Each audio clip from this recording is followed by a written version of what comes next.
Welcome to the football show here on PLZ Soccer's YouTube channel. I'm Alison McConnell, delighted to be joined by Alan Ruff and Tam McManus. So, Tam, a mad night in Leith last night? Yeah, it was. It was a fantastic game. I think the first half, obviously punctuated with two massive mistakes with the goalkeeper. I thought Hibs were comfortable in the game. There wasn't much in it. I thought they looked pretty toothless, to be honest, but two shots, Ruffy's will obviously know more than me. First one, it's a decent strike, but he's got to save it, and then the second one's just squirmed under him. So that changes the whole atmosphere in the stadium. I think it took all the air out the stadium, and suddenly it became a really, really nervy night. Kieron Bowie scores an absolute goal of his dreams, probably one of the best goals I've ever seen. And you think Hibs are through now, they get a man sent off, you think Hibs will cruise it, but Hibs always do it the hard way, and they get a goal in the last kick of the ball, and you've got to give them a lot of credit.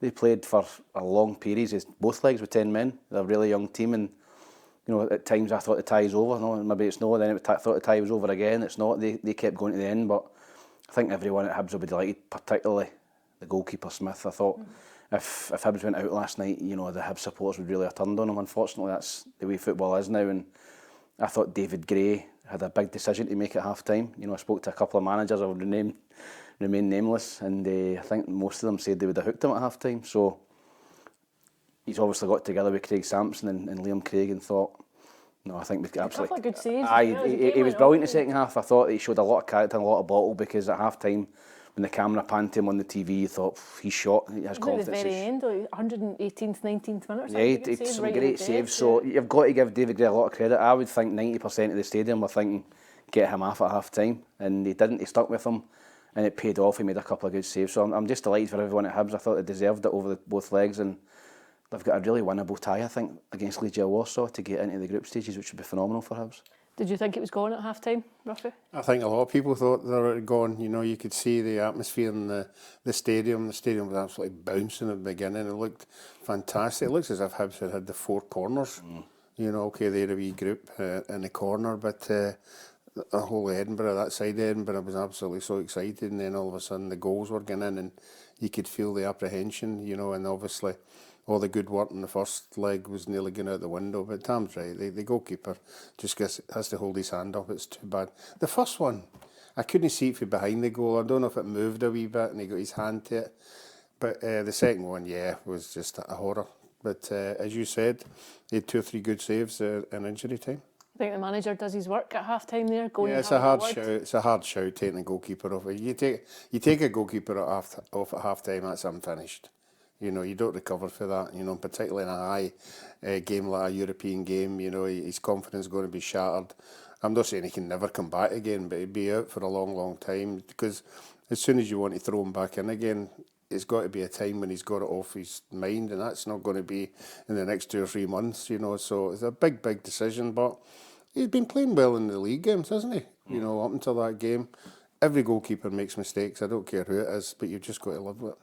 The headlines really, though, belong to Bowie. That goal you've just described is one of the best that you've ever seen. Will he score too many more like that in his career, do you think? Nah, I don't think he'll score a better goal than that, particularly in the circumstances of the game. Partizan Belgrade were on top at that time. You just thought, surely Hibs can't blow this, and he's really strong holding the defender off. But I've watched both legs, he's been outstanding. It's not just his goal, it's his all-round game. He holds the ball in, he bullies defenders, he's physical. He can run in behind, he's good in the air. He's got everything about him to be a really top player, and he really showed it over the last the 2 legs in the European game. And yeah, it's one of the ones, as soon as he hits it, he probably thinks that's in. He's just struck it so purely, and the stadium was bouncing. And I just thought all night he was outstanding. He played all the way through to the extra time. He looked knackered. He was dead in his feet. He was dead in his feet, but I think he was reluctant to take him off, David Gray, because of what he gives you, not just the goals, but his presence up there. And I thought he had an outstanding game. Obviously, there'll be a lot of chat now with the Scotland game coming up. Scotland squad, is he the man for Scotland? Is he the next number 9? And I think he is. I think he's the real deal. And I think if he stays fit between now and that game against, I think the first game's against Denmark, I think I'd play him at number 9. Well, Stevie Clark was I would play him. Yep. Stevie Clark was in the crowd. Did you take a chance? I mean, it's been a headache of a position for Scotland for so long. It's unfortunate there's not a couple of friendlies that you could give him a chance to go in. It's a big, big ask for him going in there in the first of a tie that you've got to win. But it depends on the individual. I mean, any time will tell you, if you're playing at the top of your game and you're scoring Confidence. goals, your confidence is high, you feel as if you can take on anybody. You know, and if he is that kind of guy, I wouldn't hesitate playing him. Do you think we're maybe guilty of all just getting a wee bit too excited, getting carried away when somebody's 22, he comes to the fore and there's all this attention that's invited onto you all of a sudden? Yeah, I think we're just desperate for a hero. We're desperate for a number 9. We have been for a number of seasons now. I think probably Kenny Miller's the last one we really hung our hat on. You know, Lee Griffiths was a good number 9. But we're really, really struggling for that position. And as I said to you, he looks as if he's got everything about him. You know, he's not just a big target man. He can run. You know, he can run in behind and he can shift. So I think he'll definitely be in the squad if he's fit.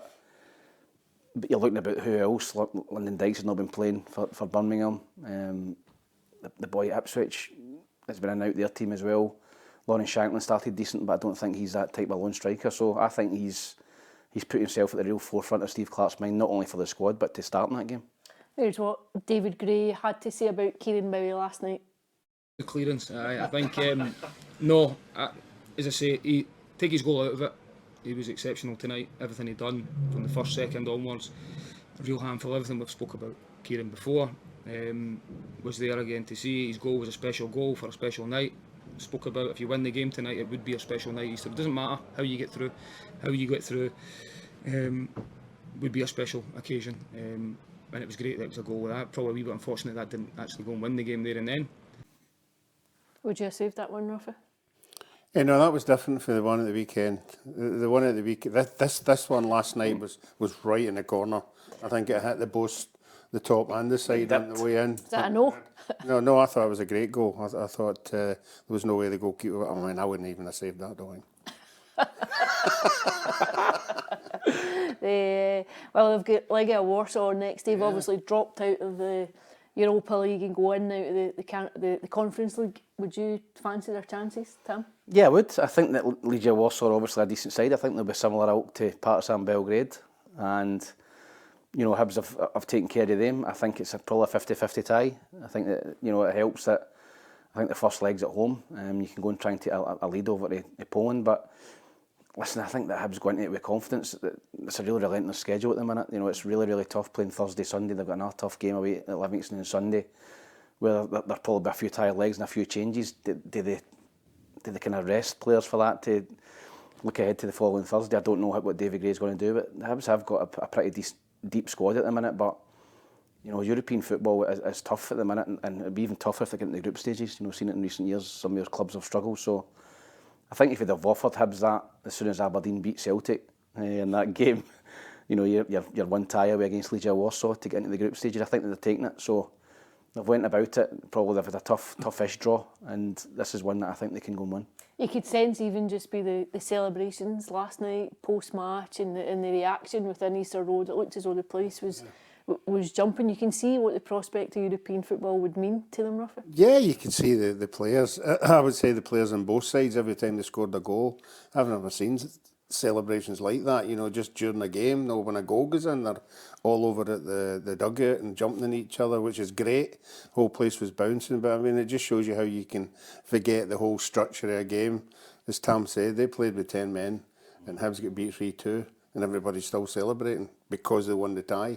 You know, that's all that really mattered. And every goal that Hibs scored, the celebrations were fantastic. They need to lift themselves now for Livingston on Sunday. David Martindale signed a new contract this afternoon with Livingston. Do you think he'll be licking his lips? I think he'll be delighted when that third goal went in that took the tie to extra time, and just thinking a few heavy legs, a few heavy minds as well ahead of Sunday's game. Yeah, I think that obviously David would have been probably at the game last night. You're right. I think when that goal went in, he'd have been thinking, yes, your beauty. And I think probably the last place you want to go and the last team you want to play is a David Martindale Livingston away from home. You know, they've got high energy. They'll put you under pressure, and it's going to be a really, really tough game. And Hibs obviously want to progress again in the cups. You know, they're not going to win the league this season. They're not going to win in the Conference League, but they've got the opportunity to win both cups, and I think this is a real priority game for them. I think they will make a lot of changes. You know, Grant Hanley could possibly come in, could be a game for him. Eli Johan came on and done well. Still got the £1 million striker who got another 3 minutes last night. So there's a few options for him to rotate the squad, but it's a really, really difficult game going to Livingston. You're just hoping that they can somehow summon the strength and the energy to get through it. It's the last 16 tie. Ruffy, is this a tournament that you think Hibs should be thinking that they could go deep in, or do you think they would say, let's prioritise, try to get through into the Conference League and everything that entails? Yeah, I think you want to stay in Europe. I think they've seen the money that other teams have been picking up. Hearts have been picking up 3 million here, 4 million. You know, we're getting into group stages and staying in Europe a wee while longer. I know you've got to balance it, you know, with the league. You want to do well in the league, but I'm sure if you ask the players at Hibs where they want to do particularly well, and the supporters, they want European football. You know, European football is the bit where everybody wants to be, challenging yourself against other teams from other countries. And you could see last night the supporters have really bought into it. So would you would prioritise European football over yeah, because they're not going to be in it that long. You know, I don't think they're going to go the whole hog. You know, I think there'll be a cut-off maybe at the turn of the year. But I think they've got enough squad, and I think they've bought players wisely. I think they've got a good squad there. They should have enough to keep battling away. You know, obviously you want a domestic cup, but if you look at it, it's mostly Rangers and Celtic are there at the end of the day. So I would enjoy Europe while you're there. Okay, well, Dundee United won't have to worry about fighting on a dual front. They obviously had the heartbreak of a penalty shootout, and now maybe harder for them. They've got to go to Rugby Park on Sunday on the back of a defeat. It's very different, I think, going when you've won a tie and won the game and you've maybe got all the adrenaline and a positive energy about you, but when you go on the back of a really tough defeat, a fairly sickening defeat, given the fact that tie was so in their hands, you know, you're 2-0 up and 4-2 on aggregate, and you think it looks as though you're just managing the game, a real sickener to go out for them.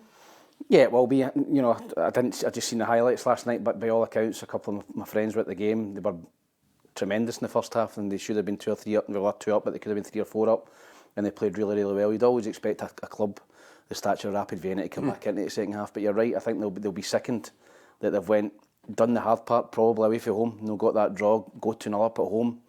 You think they can go and hang on, and then it's not just that. Then it's getting beaten penalties, and I think they only missed one.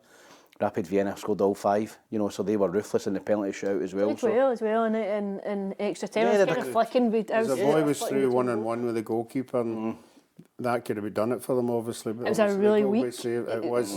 He sort of was through too quick on it, and he had to make a decision, and unfortunately he took the wrong one. But they had chances in extra time, and just when you're talking about their penalties, 5 of their penalties went in the same corner. 5 of them, same corner, same right in the corner. You would have thought the goalkeeper said, well, I'm going to go.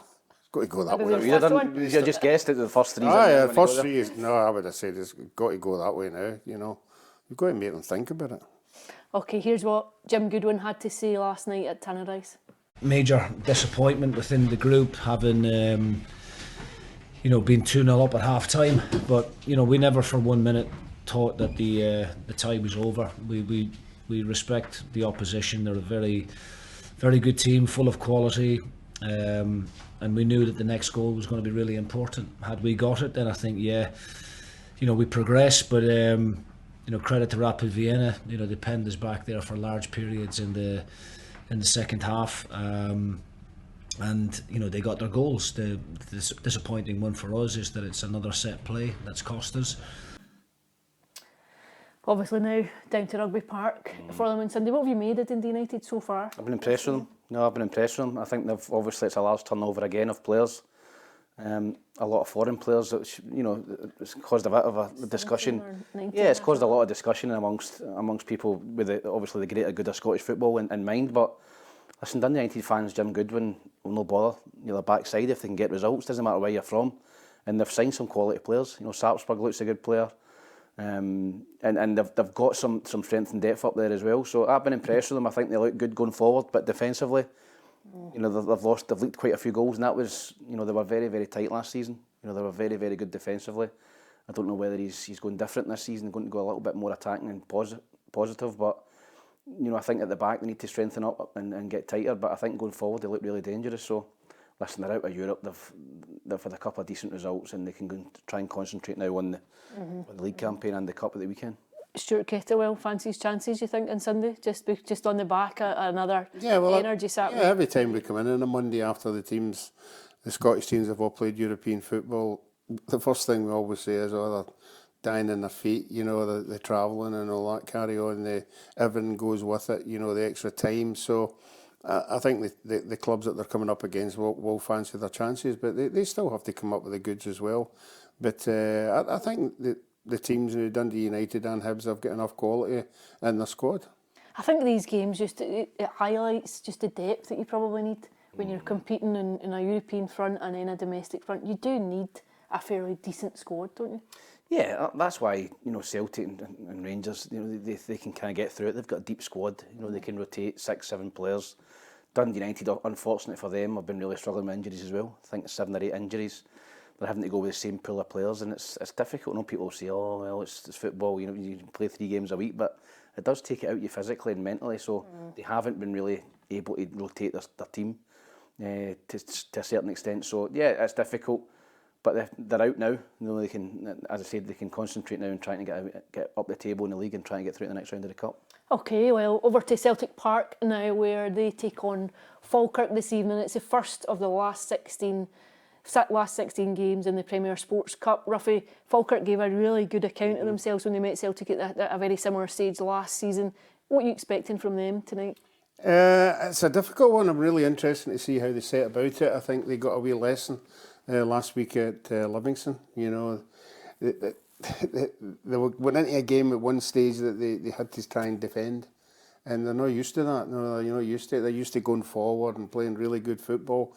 But you've got to have a plan B when things aren't going well. You've got to set your stall up not to lose goals, and they've never done that against Livingston. So it'll be interesting to see whether they've learnt a lesson for that against Celtic. I know they were in the Celtic game the last time they were a wee bit gung-ho, and they got away with it, and Celtic never scored till late on in the game. Played well for an hour, didn't we? Yeah, so it'll be interesting to see. Needed to bring in reinforcements off the bench. It'll be interesting to see how he sets his stall up, because at this moment in time, they're now in a situation now where they're losing games and they're losing goals. They weren't experiencing that last year. They were high as a kite. They were getting into games with a lot of enthusiasm. So it'll be interesting if that wee defeat last week against Livingston's dented them a wee bit in their approach to the game. Mm-hmm. What do you expect from Celtic, Tam, in terms of line-up? Obviously, we've got a huge game in Wednesday night too, in the that first Champions League playoff tie at Celtic Park. Do you think Brendan Rodgers will look at it and say, I think I'll maybe rest a few players, or is it too early in the season that you just think that you maybe still need minutes in the No, I think he'll play strongest team, Alison. I think if the game's over in an hour, 70 minutes, he'll take them off. I think he's learned his lesson last season, where Falkirk came and really put up to Celtic. I think Falkirk had that surprise factor last year. Nobody expected them to come and play the way they did. I think you'll see Brendan more aware of what they're capable of, and I think he'll play his strongest team. And if they're winning, he'll take a few players off. But I agree with Ruffy. I think that Falkirk this season, I think they've lost 5 goals in the first 2 league games. They need to tighten up at the back. I think it was the last goal, the third goal last week against Livingston. Ball got played down the channel. The guy had the freedom of Livingston to run through and score. So they've got to tighten up at the back, particularly in a game like this against Celtic. But I think there'll be goals in the game. I don't see Falkirk sitting in it. I think if they'd have done that, they'd have done it last season. When they were a championship team, I think John McConnell set his team up to go and have a real go at Celtic. It's a one-off game, and see what they can do. But I would expect Celtic to be too strong and win by a couple of goals. But I think it'll be an entertaining game to watch for a neutral. Suit Celtic to play it tonight, gives them an extra day really to prepare for Wednesday. Yeah, I agree with Tam. I always think you should play your strongest team first. And instead of not playing your strongest team first and then you start panicking, 30 minutes to go. So I think you get the job done and dusted, and you give the players who might think they've got a chance of playing in Europe a wee chance to highlight themselves, and that's what's been the success of Celtic. Has been, if things aren't going particularly well after 60 minutes, 5 guys come on and they on press. They just want to impress the manager to say, look, here, I should be in the first 11 here. So that's a problem you've got when you come up against Celtic. In an afternoon where managers were signing new contracts all over the league, with Stephen Robinson this morning, with David Martindale, no such news coming out of Celtic Park. Do you expect this to be a distraction as the season rumbles on? If, all the signs are that it could potentially just be allowed to drift until the end of the season, I think it becoming just a perennial talking point? Yeah, because every time the media go to a press conference, they're going to ask him the question, because he's got a contract at the end of the season. He's not said that he's going to stay or he's not leaving, so it's going to be up in the air until it comes to the decision that he's going to be staying or leaving Celtic. So Listen, I think he's going to get asked it a lot this season, but I think he'll just concentrate on getting his head down and getting results for the club. But I think when the window closes, I think you'll see a happier Brendan Rodgers, or you'll see a guy that's desperate to leave at the end of the season, judging on who they get in before that window closes in September the 1st. Well, just where we are in terms of that and the fractious nature of the interpretation of players not coming in, there have been signs read into everything so far, including the fact that he wasn't wearing a tie at Pittodrie on a sweltering sunny day in Aberdeen. You know, and that's what happens, isn't it? Like, people start to interpret absolutely everything. Now, it is a kind of 2 + 2 makes 5 situation in that, but can you see how it just becomes, the whole thing just becomes a massive bubble of constant gossip almost? Yeah. And the unfortunate thing, what it's doing is it's taking away the good work that's on the park.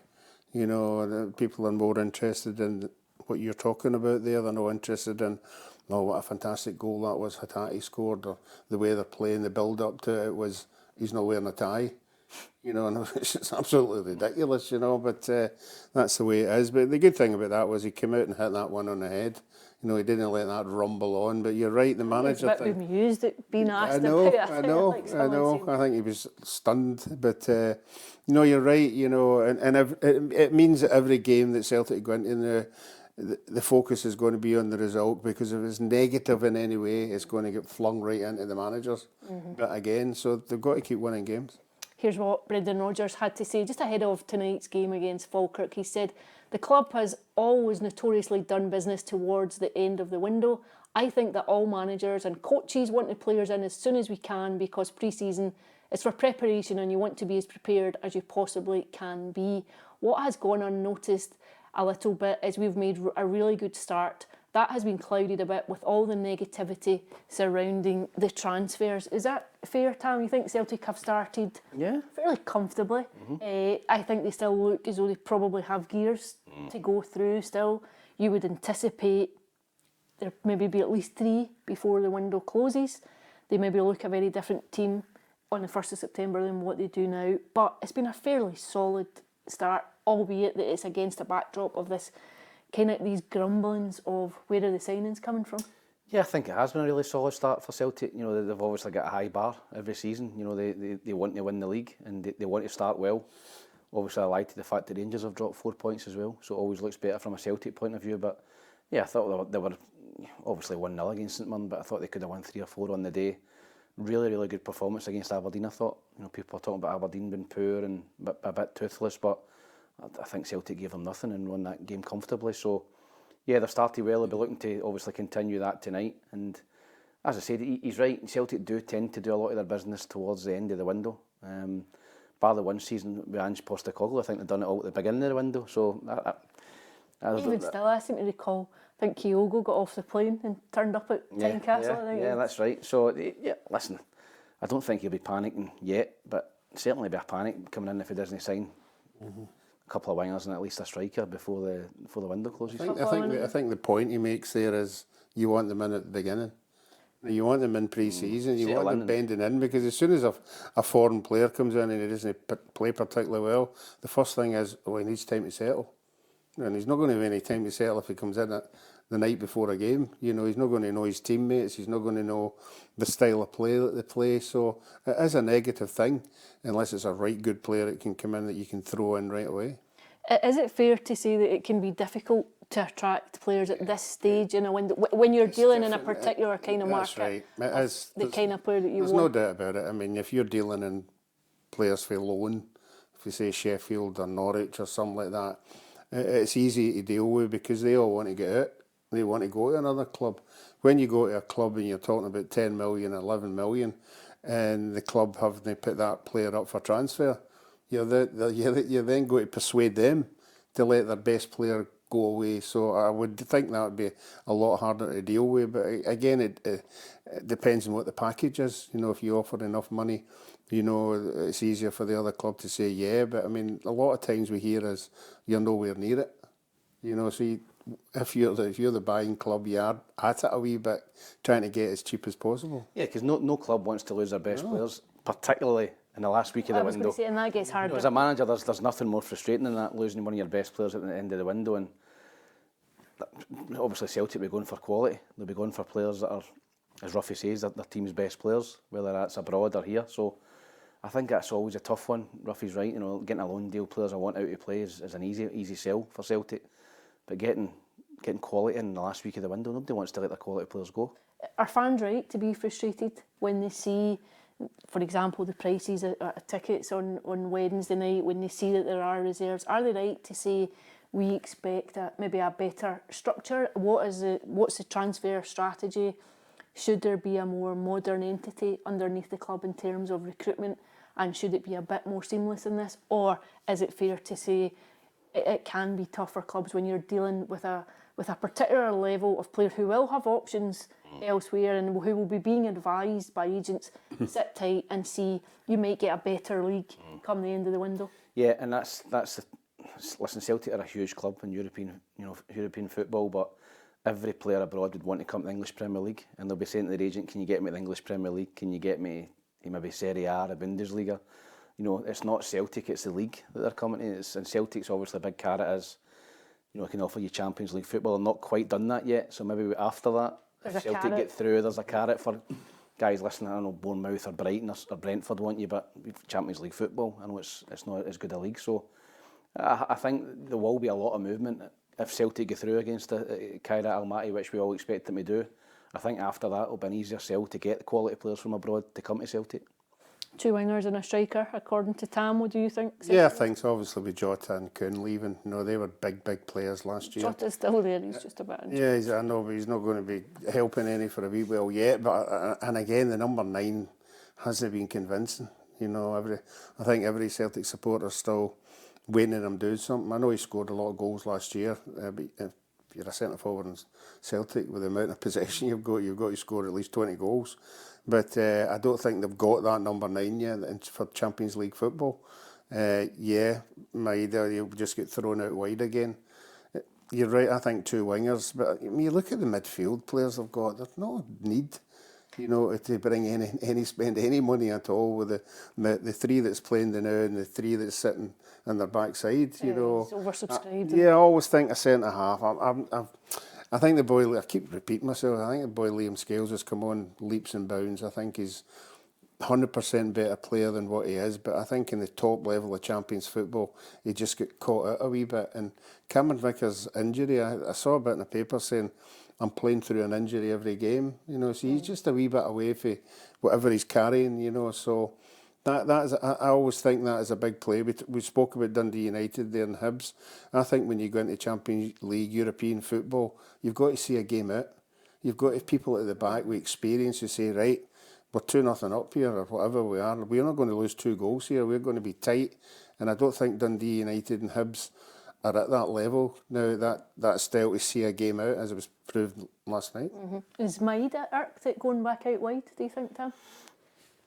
Yeah, I think I would be if I was him. I think if I came into Celtic as a wide player, and then I thought he'd done well as a wide player, he caused a lot of problems and got his share of goals, but then you get played through the middle and you're the best player in the country, you score 25, 30 goals, then you start the season and you're back out wide again. I think I'd be pretty miffed with that, and asking a question of, well, why are you not playing me in the position that done all the damage last year? Obviously he's got a £9 million player to oust, but he's not been particularly impressive either. But if Celtic had more options wide, then I think that would put more pressure on Adam Idah. I think Adam Idah now is thinking, well, if he drops me and he plays Dyson through the middle, who's he going to play wide? Mm-hmm. So I think there's not enough pressure on Adam Idah at the minute. Adam Idah needs to be a goal scorer. He needs to score goals. He needs to score 1 goal or 2 goals or score a winning goal, on a big stage to get the fans right behind him. And there's nothing better when the fans are right behind you. You become a better player. You become more confident. At the start of a game, the fans are singing your name, and if you get that goal, it keeps continuing on. And I think that's what he's lacking. He's no. And I know he did score a goal in a cup final, I think, but he's not done it regularly in big games. And I think that's what Celtic supporters are waiting on. I think that just the fee that they paid for him just hangs over him. Yeah, I think that as well. I think that, as Ruffy said, he set such a high bar when he came up and won. He did score in the big games. He was really, really impressive against the Old Firm and and scored goals in Europe, and now you've signed him, you're looking for the same again, and he's not quite hit the ground running, but I still believe in him. I think he's a good player with good potential, but as Ruffy says, as a Celtic number 9, you know, you get 2, 3 chances, 4 chances a game, you've got to take a couple of them. You know, there's no room for missing 3 or 4 because you'll beat the team. Okay, well, Rangers are back in action tomorrow night. They take on Alloa at Ibrox, and Russell Martin, it's been a tough couple of weeks for him on the back of those draws against Dundee and against Motherwell. Ruffy, does he really need not just a win tomorrow night, but a big performance too? Yeah, I think they will. I know Alloa's had a good start to the season in the league that they're in and in the cup as well. So they'll go into the game with a lot of confidence, but it'll just be an experience for their players to play against Rangers, and maybe 1 or 2 of them might do something a wee bit special. But I would think at the end of the day, I would think Rangers have got far too much in reserve. You know, it'll be interesting to see how much he tinkers with it, or does he try and get a best 11 out there, win the game comfortably, and then move on.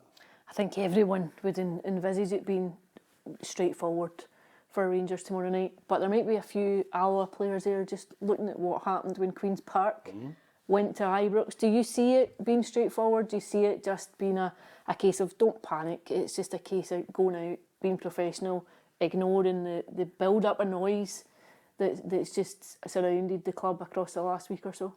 Yeah, I think it'll be straightforward for Rangers. I think that they'll go and take care of Alloa pretty comfortably. Listen, we all speak about the Queen's Park game last season, but everything went right for Queen's Park on the day. You know, Rangers missed a penalty and missed a number of chances.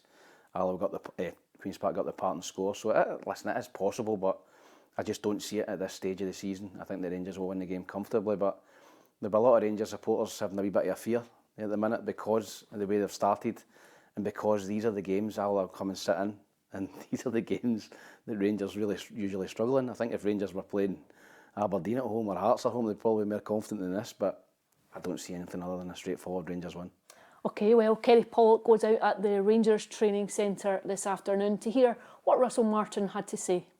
Here at the training centre today, Rangers boss Russell Martin has given us an update on Cyril Dessers after the striker looked as though he took a nasty knock in this week's Champions League qualifier against Victoria Pilsen, and the update is good news for Rangers as Cyril Dessers' injury isn't as bad as what was once feared.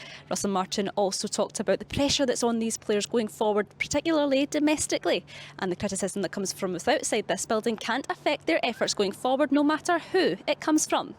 Everyone here supports the club, and they really feel things, but our job in here is to try and just work and not let the outside noise affect how we work. It just can't. So like, you'll ask me about Andy, a next teammate of mine's comments at some point, I'm sure, but it can't affect the work we do. So everyone is entitled to their opinion. I think when you come and work for a big club like this, you have to accept that there's going to be so many opinions, ex-players, supporters, but we have to just focus on what we can focus on. So it really doesn't affect, or it shouldn't affect, what we do in here.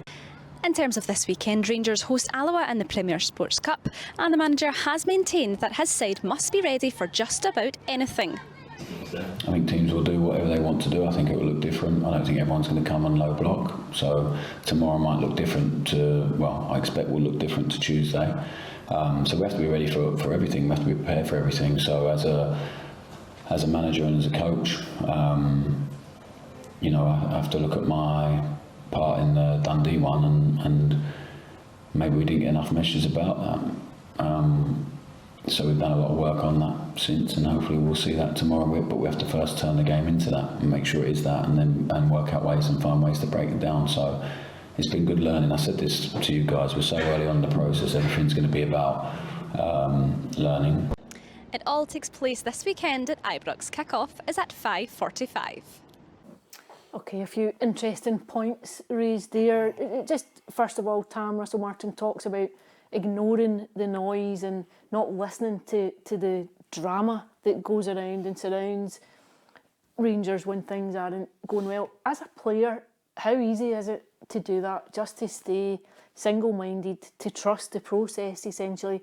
Or is it almost impossible when you are bombarded constantly with the chat about what's going wrong. You're booed off the pitch at home when your first home league game of the season. How hard is it to say? I used to get booed when he come on. Exactly. That was just for you. That was just the home fans. No, listen. I think as a player, you can kind of shut it out. I think Russell, he was pretty philosophical there about Andy Halliday. He knows it comes with territory at a club like Celtic and Rangers. There's going to be columns, there's going to be people getting asked stuff, and you've got to have a thick skin, I think, as a manager of Rangers.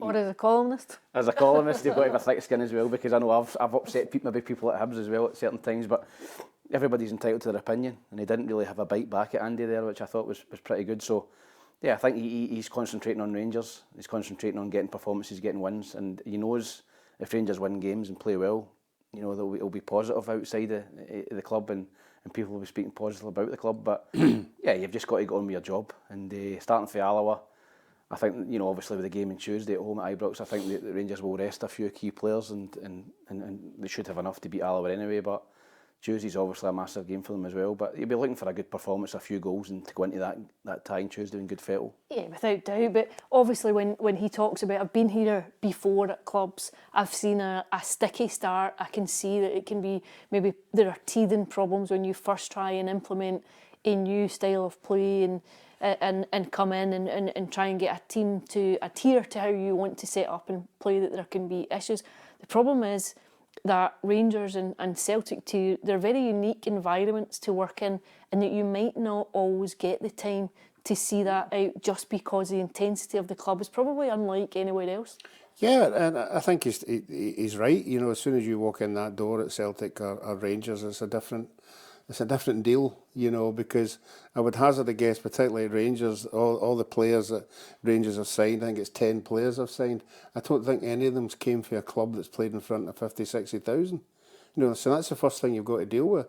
You've got to deal with that environment, you've got to deal with having to win every week, not drawing, or maybe every second week losing a game. You've got to win every game, and that's a different pressure that a lot of these players that come from wherever, whether it's a Scottish club or an English championship team, they've never experienced it. And it's great when you're winning, it's great when you're winning 2-0, 3-0, it's give me the ball here, I'll play this. But when it goes the other way, and you haven't the experience what it's like when there's 50, 60,000 people breathing down your neck, that's when, I'm not saying 11 players don't respond to that, but you might get 2 or 3 who go into a wee shell and it's like, I don't fancy this sort of thing. And I think that's been Rangers' biggest problem over the last 2 or 3 years. There's too many people haven't been able to handle the negative stuff. The good going forward and the positive stuff's great, but the negative stuff, they went into the shell a wee bit. Russell Martin said after the game at the weekend against Dundee that I was relieved not to get beat. Is that a kind of naive statement as a Rangers manager? It maybe just shines a light on the fact that when you go to Rangers, you're in an entirely different environment than anything that you've been to before, and even just, well, privately, you may think that based on the performance, that maybe it's not best to say it publicly because it invites another layer of criticism. Yeah, I think you've got to be pretty careful as a manager as well, Celtic and Rangers. Obviously felt that and been delighted to get a point, obviously in the end, to get the result. But when you say that as a manager of Rangers against a club like Dundee, no disrespect to Lyle Cameron, getting in trouble for this. So, when you're playing against a club like that and you're expected to win the game, the Rangers fans don't want to hear you're happy with a point, even though he was. You're right, privately he could have said that, listen, well done guys, you went to the end, they got a point. But in isolation, people will clip that and then it's put on, and then Rangers fans, it just adds to the pressure. So I think that Russell Martin's now very, very aware that he has to win every game. Mm-hmm. I like the point you made with Lyle Cameron. I didn't see, I saw where Lyle Cameron was coming from. Yeah. Because, when I played with Partick, when their average attendance was maybe 6,000-7,000, went to Hibs and it was maybe 15,000. When I walked through the door at Celtic, it was wow. It's a different. As soon as you walk through the door and you go to training and you see the players that are there, and then you've got to perform on a Saturday and you walk out there and there's 50,000 people, it's an experience you've got to take in. But you want to take it in when it's positive. I bet there's lots of players who've went for Rangers and Celtic from other Scottish clubs, like the best player at Aberdeen or the best player at Hibs or the best player at Hearts. and they walk in, and if it's not going well, it doesn't go well. You know, if they can't handle it, and I'm sure, I don't want to start naming names, but there's a lot of players who went to Rangers and Celtic from Scottish clubs just haven't made it. Just because of that. The sheer intensity. I think the boy Kieran, I took it that what he was meaning was a compliment to Rangers rather than to be disparaging to Dundee. I think he's just a kid, and it's, you know, you've said something, and again, just been a bit naive with how it's been framed. But the news that Desser's injury isn't maybe as serious. They never told us how non-serious it is. Is Well, it going to be available for Alaba? I don't think he'll make Alaba. He never said that. I think if he was definite he was going to be fit for Bruges, he would have said he's definitely. Yeah, I think he just left it out there. I think the insinuation is that he should be fit for Bruges on Tuesday night, but you know, there's still question marks over whether or not he'll still be there at the end of the window. Do you think Rangers could afford to allow him to go just now? No, because I don't think Danilo's come up with the expectations as a goal scorer. You know, that everybody thought, and everybody keeps saying Desser scores goals, misses a lot, but he scores goals. He's the top goal scorer in the team, and just like we talked there, I think Tam mentioned it there. Are you going to lose your best player? No, the window. No, which he is at the moment in time. But again, money might talk in that one. But that's went a bit quiet now. I think there'll be other fringe players at Rangers leaving before him. We'll probably look at it in a bit more depth on Monday, Tam, but Club Bruges on Tuesday night for Rangers, is it a plausible tie, or do you think it's a bridge too far? I think it's probably a bridge too far, but I think you'd be loath to write off Rangers in Europe. I think that you've seen it so many times, you think, it's Rangers done now. That's them going out now, and they pull a rabbit out of the hat and get a result. So I think Bruges are a better side than Rangers. They're obviously much further forward in development as well. They've done really well in the Champions League group stages last season. I thought they were superb at Celtic Park. You know, Celtic were lucky to get away with a draw. So if they bring that sort of form, I think they'll have too much for Rangers. But you know, you can never write off Rangers in Europe, and you'd be loath to go against them. But I think if you look at everything, you know, look at the strength and depth, look at the squad, you look at the pedigree that Bruges have got in Europe, you would fancy them to take care of Rangers. But I think Rangers would have to win the first leg on Tuesday night to have any opportunity. I think if they don't win at home, then I think they're out. And news today too, I think it looks as though Jefte will definitely move on at the end of the window. No great surprise there, roughly. No, and I believe it's for a few bob as well. They're talking about 6 million, 6 million, something like that. So that's something they're not going to turn down, because they're not too sure he is the finished article. But I think there'll be other players will leave as well. But Tam's right, you know, they've got to do something at home. They've had a wee taste of Bruges at the beginning of the season. I think it was 1 each, wasn't it? 2 each. Pre-season. So they've got a wee idea of, you know, the players that they've got, the standard that they set. I know it was only pre-season, but it gives you a wee idea. But I think Rangers have got to win this 1-2-0. Okay, well, over to Paisley now, and Hearts have to travel to take on Stephen Robinson's side tomorrow afternoon. And Derek McManus said it was probably that both managers, when the draw was made, would have been thinking, you know, he might have got an easier route. But he was also very keen to stress that there should be an expectation at Hearts and on Hearts players that silverware should be expected when you sign for Hearts, whether you go through the academy or whether you come from elsewhere, that you should be expected to go and win silverware. And what he said was that not doing that, for example, this is not getting through, doesn't mean that you shouldn't be saying it, that you have to say this is the expectation and this is the demand. You go along with that, Tam? Yeah, I think you have to. I think Hearts and Hibs are big clubs in Scottish football terms. They should be up there challenging. Listen, I don't think either are ever going to win the league. You know, over the course of 36 games, they're not going to be strong enough. But certainly in one-off games, you're capable of winning any game. So I think he's trying to instill that winning mentality at Hearts. You can sense it off the park as well with Tony Bloom, who's succeeded in every business he's been in, whether that's been poker, horse racing, football.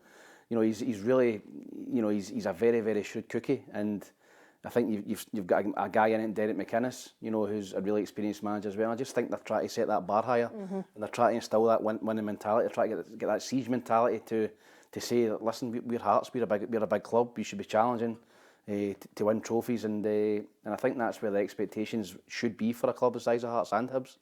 Here's what Derek McManus had to say on tomorrow's game against St Mirren.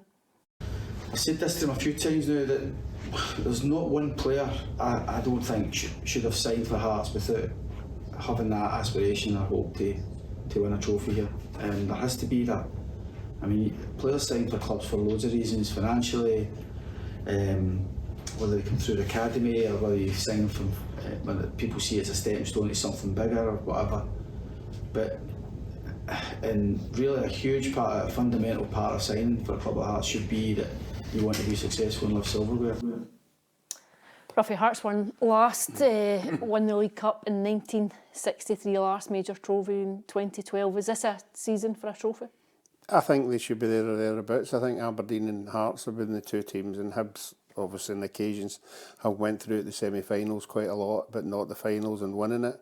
I think this particular cup gives the other smaller teams a chance to advance very quickly, because a lot of the Premier teams get drawn against each other, which eliminates them, and sometimes you can stay away from a big team right through to the quarter-finals. So, no, I think the way Hearts are going just now, and Hibs, you know, I would like to think the two of them will be saying to their players, look, this could be the year. Obviously, St Mirren will have something to say about that tomorrow afternoon. Stephen Robinson has just signed a fresh deal with the club. Makes sense for you, Tam, not for everyone's perspective. If someone were to come in from him in the back of what he's done across recent seasons, that the club are compensated properly, and also it just lends itself to a bit of stability too. Yeah, I think he thoroughly deserves it, Alison. I think that, you know, the job he's done at St Mirren's been incredible. You know, top 6 3 seasons in the trot, got the club into Europe. You know, he's doing a fantastic job there. Him and obviously Brian Kerr signed the new deal as well. So great for both of those guys. Continuity at the club. You know, they've brought a lot of players in. They've started slowly, which is surprising, I think. I think when you look at, obviously, the first game away to Celtic was a tough game, 0-0 at home. Motherwell was pretty disappointing result. They've not scored a goal yet in the league. So, listen, you're right. I think both clubs would have been wanting an easier tie than this. This is a really difficult one. I think Hearts put St Mirren out one of the cups last season. I think it was a last-minute goal at St Mirren Park. So, listen, I think that it's a tough one for both clubs, but I think Hearts would maybe nick this, to be honest. Is this the tie of the round for you tomorrow? Yeah, I think it'll be a great atmosphere. I think, again, well done to the supporters. It'll be a full stadium. Great atmosphere, which always adds to the Scottish football when people start talking about the way we play and the state of our parks and all that. But I think at this moment in time, every stadium's been full. You know, the atmosphere at all the games has been great. I think this will be another one. I think Hearts might just nudge it. Obviously, St Mirren, Tam's just touched on it, they're not scoring the way they were last year, but at home they'll be stuffy and they'll be hard to beat. Have you been impressed by Hearts and the way that they've started? Yeah, I think so. I think the additions that he's got went in there, particularly at the back. I think they look a lot stronger. Stuart Finley's there, Halkett's back fit after a bad injury, and I keep talking about our boy Harry Millen at the back. I think he's going to be a big player this year. I think he's progressed so much, you know, the strength. He looks a much stronger player, and he looks as if he's got a bit of confidence about him going forward. He's as good as what they've got, and obviously Shanklin's back. So you're looking, if you're a Hearts supporter, you're on a high just now. You're thinking you're unbeatable, but we'll just be anticipating when Rangers and Celtic come, and then we all got a better idea. You've both tipped Hearts, but is this a game where maybe St Mirren could just maybe kickstart their season? It has been fairly slow for them so far, but is this the kind of game where you come out with a positive result that, you know, it has an after effect on everything else? Yeah, and as Ruffy says, Hearts have got real momentum at the minute, you know, winning their first couple of games. You know, they won all their games in the League Cup group stage as well, so they've got real momentum about them, and if they go and win this again, then confidence will build again for the league campaign. But you're right, if St Mirren win this, you know, that could be Hearts' bubble burst a little bit, going out one of the cups so early. So really looking forward to it. I think it'll be a cracking game and there'll not be much in it. Here's what Stephen Robinson had to say on signing that new contract this morning with the club. Yeah, good. Something we've spoke about for a while now. We feel that we've had 3 top 6 finishes. We want to keep going. We want to keep building. We feel that we're right at the start again of another process of, you know, I believe we brought 11 players in. So it's exciting. It's tough, it's always a tough job, but we believe with everybody together, you know, everybody, I always use the phrase, if it makes the boat go forward.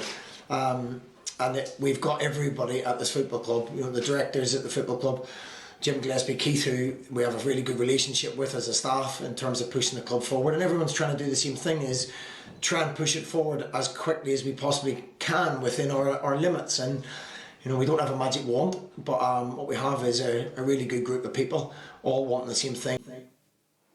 He wasn't the only manager getting his pen out this morning. David Martindale too has committed his future to Livingston. Ruffy, you looking forward to seeing a bit more of David Martindale this season? Yeah, I'm looking forward to seeing him being a wee bit more relaxed. I think last year, every interview he had, he was worrying about the finances of the club. He was worrying about the ownership. He was worrying about this. Instead of having to worry, what he should have been worrying about was on the park. So he's had to deal with everything. So I would expect this season to see a new David Martindale, a new owner coming in, taking a lot of pressure off him. All he's got to do is concentrate on the park, and he's always good value anyway. So no, it's good to see him getting a bit of stability. Is he underrated for you as a manager and as a coach, Sam? Yeah, I think a lot of people initially thought, probably myself included, just thought he was a shout on the baller. A disciplinarian who would just shout and ball at players, and Long ball. It was a stick, long ball, stick it in behind, horrible to watch. But I think as times went on, you start looking at Livingston, they're starting to develop a better style of play, and you listen to him in interviews, and he's coming across better now, and they're trying to play more football. And even the wee documentary that we had with him, I think it was Adam Binney went through there and spoke to me, Peter. He knows his stuff, he knows his football, and I think he is underrated. He's underrated as a coach as well. So yeah, I think it's good business for Livingston. I don't think he's going to be there forever. I think he'll be ambitious like everyone else. I think he'll want to go into a bigger club, and that might happen in the next couple of seasons, particularly if they have a good year this year. So no, I think he thoroughly deserves it. As Ruffy says, last season, a lot to deal with. New ownership, stuff going behind the scenes at Livingston. Obviously try to chase Falkirk down as well. They got up through the playoffs, and the first couple of games I've seen them, they've picked up 4 points out of 6. They look pretty decent, and I think they'll do well this season, Livingston. I don't think there'll be any ball at the bottom. So I think it's great all round for Livingston to get him tied up. You think they'll stay up? I think they'll be down there, but I think they'll stay up. I don't think they'll be top 6. Okay. That's really putting your head in the block, yeah.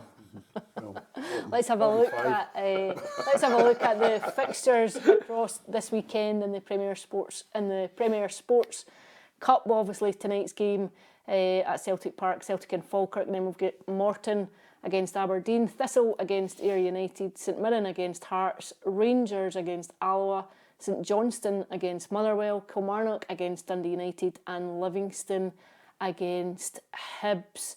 The pick of the tie there for me, I think, is probably St Mirren Hearts, and St Johnstone Motherwell is quite an intriguing one too. Well, I'm going to go Partick Thistle United.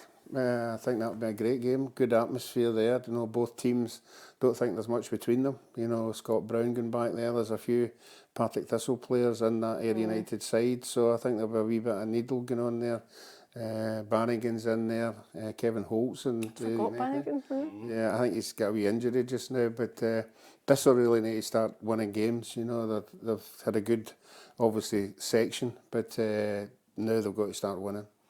It'll be Motherwell's first game since Lennon Miller's formal departure from the club this week. Tam, are you excited to go and chart this boy's development now over the next couple of seasons? Yeah, listen, I think he's a very, very talented player. I think that Motherwell have done great to get nearly £5 million for him. I think that's enormous money for a club the size of Motherwell. You can see that he's been out the team. I think it needed to happen for everyone. It needed to happen for Motherwell. It needed to happen for Lennon. He needed to get away of this window, or else his fee would have been reduced dramatically. So I think Motherwell have done really, really well to get that fee for him. I think they'll miss him. I think he's a quality player. And I think that the best place for him to go was abroad. I think it suits him more. I don't think his game would be suited to the Premier League in England or the Championship in England. I think more time in the ball in a slower league. We've seen Lewis Ferguson, guys like that, go over there and really develop. Billy Gilmore, Scott McTominay. I think at least more slower pace, and it will suit a more technical player. So I'm looking forward to seeing how he does it at Udinese, and I'm no doubt for me he'll do well there and move on to a bigger club. Did you think he would be encouraged just by the fact that there's been so many Scotland players have gone over and done so well? You get Scott McTominay nominated. That'll be in the dialogue. There's no doubt about that, and I think his father would have a lot to say in that. The only two teams I think he could have went to here was Rangers and Celtic, and we know what that can happen to a young player. Would he be playing all the time? And I think at this stage of his career he wants to be playing. I don't know if he's going to be playing every week with Udinese, but I think nowadays younger players want to experience away from home. They want to try it, and you're right, they've seen the success of any of the boys that went over there. And he's probably spoken to them as well. Yeah. You know, I would like to think they've had some kind of dialogue of, are you enjoying it? What likes the language, the food, you know, the lifestyle. So yeah, I think it's always good to get away. I mean, me and Tom went to America and had a ball. It's quite a steep learning Tell curve. an American. Quite a steep learning curve for a teenager to go when you think you've got an entirely new culture to adapt to, a new language to try and learn. Maybe living on your own and standing on your own 2 feet for the first time. There's a lot of newness in it. Can that be quite daunting?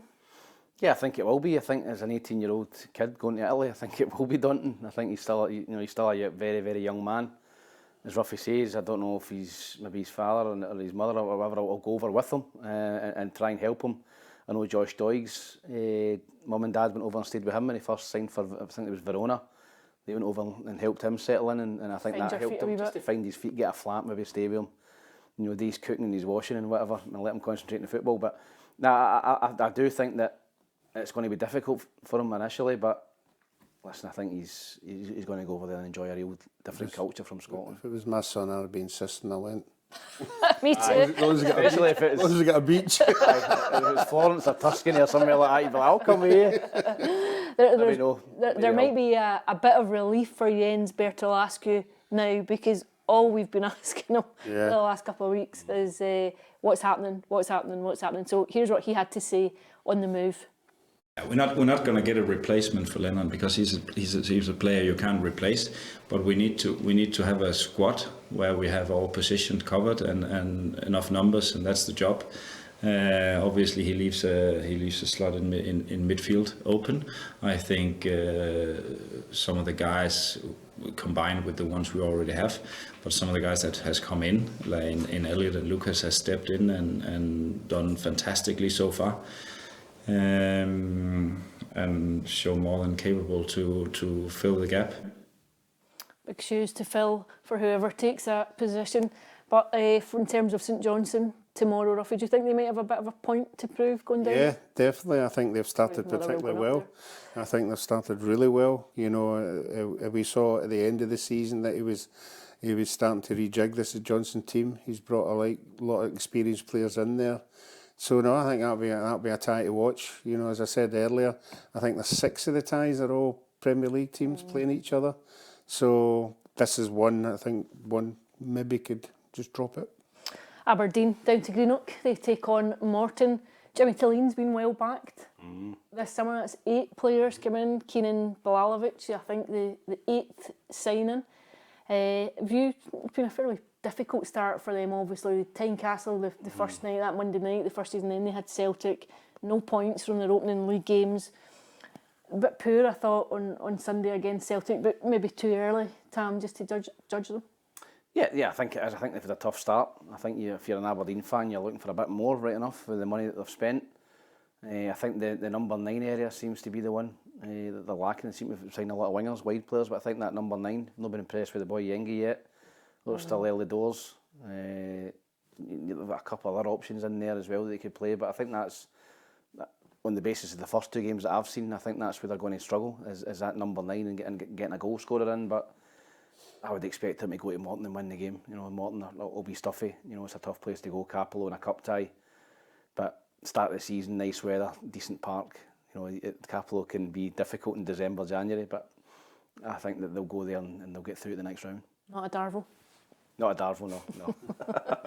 OK, well, down south, the Premier League returns too, but Jota's family, I think, are expected at Anfield tonight as they take on Bournemouth. Ruffy, just quite an emotional evening. Yeah, emotional for everybody. You know, we saw what fans are when particular heroes pass away. You know, they get right behind their team. Also the players as well. It'll be emotional for some of the players who knew him really, really well. So it's something you should celebrate as well, because he was a wonderful player.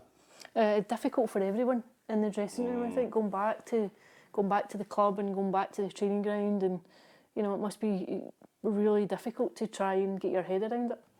Yeah, I think everyone in the stadium, everybody watching at home, you know, if I'm planning to kind of watch that game as well, and I think I'll be emotional if you see his wife and kids up in the stand as well, you know, so I don't know how Liverpool react to that. Did they go out and put on a real big performance and scud Bournemouth, or did they get affected by it and maybe drop points? It'd be interesting to see, but yeah, I think Liverpool obviously have looked after the family as well as they can. They'll pay his salary and stuff like that, but it's a great touch that they're having them back for the first game. Having her back for the first game. In terms of the games themselves over the weekend, Sunday's game, Man United, Arsenal, the pick of the bunch for you?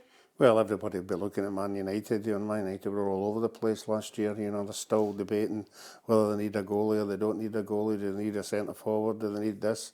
A lot of money getting thrown about, or a lot of money getting talked about. But I think this is the year that the Man United have to do something. Just quickly, title winners in England this year? Liverpool. Man City. Okay, give us your predictions, tell us what you think, but we're out of time. That's all we've got time for this afternoon. Thank you for listening, thank you for joining us, and don't forget to subscribe to PLZ's YouTube channel, and if you enjoyed this content, don't forget you'll unlock even more on PLZ Premium. Subscribe to PLZ Premium today and you will be in our prize draw to win this fabulous Scott McTominay replica Napoli shirt. PLZ Premium is offering additional content from your favourite football channel. Subscribe to PLZ Premium today and you'll be in with a chance of winning this fabulous football shirt.